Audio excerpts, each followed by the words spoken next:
அனைவருக்கும் வணக்கம். வீடியோவில் உள்ள வீட்டை பார்ப்பதற்கு மட்டும் அழைக்கவும். மற்ற இடங்களில் உள்ள வீடு இடம் வேண்டுமென்றால் வாட்ஸ்அப்பில் தொடர்பு கொள்ளவும். இந்த வீடு ஒத்திக்கு வருது. ஒரு பெட்ரூம், ஒரு ஹால், ஒரு கிச்சன், அட்டாச்சு பாத்ரூமோடு வந்துடும். கொத்தி அமௌண்ட்டு 3 லட்சம். யாருக்கு விருப்பம் இருக்கோ அவங்க மெம்பர்ஷிப் ஆகிட்டு கால் பண்ணுங்கள். ஓனர் நம்பர் தரப்படும். நீங்கள் டைரெக்டாக ஓனர்கிட்ட பேசி இந்த வீடை முடிச்சுக்கலாம். விருப்பம் இருக்கவங்க தொடர்பு கொள்ளுங்கள். பைக் பார்க்கிங் அவைலபிள் இருக்குது. வீடு முதல் மாடி வீடு. கரண்ட்டு தண்ணி எல்லாமே செப்பரேட்டாக கொடுத்துருக்காங்க. லீஸ் பீரியட் 2 வருஷம்.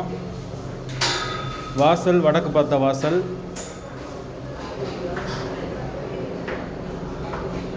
வீட்டோட லொக்கேஷன் மதுரை கடச்சநந்தலுக்கு பக்கத்தில் வரும். யாருக்கு விருப்பம் இருக்கோ அவங்க மட்டும் தொடர்பு கொள்ளுங்கள். வீடு மெயின் ரோட்லேருந்து ஒரு 300 மீட்டர் உள்ளே வரும். லொக்கேஷன் மதுரை கடச்சநந்தல். ஒரு பெட்ரூம், ஒரு ஹால், ஒரு கிச்சன், அட்டாச்சு பாத்ரூமோடு வந்துடும் வீடு. வாசல் வடக்கு பார்த்த வாசல். 3 லட்சத்துக்கு இப்போதைக்கு இந்த ஒரு வீடு தான் இருக்குது. தேவைப்படுறவங்க தொடர்பு கொள்ளுங்கள். லீஸ் பீரியட் 2 வருஷம். லொக்கேஷன் மதுரை கடச்சநந்தல்.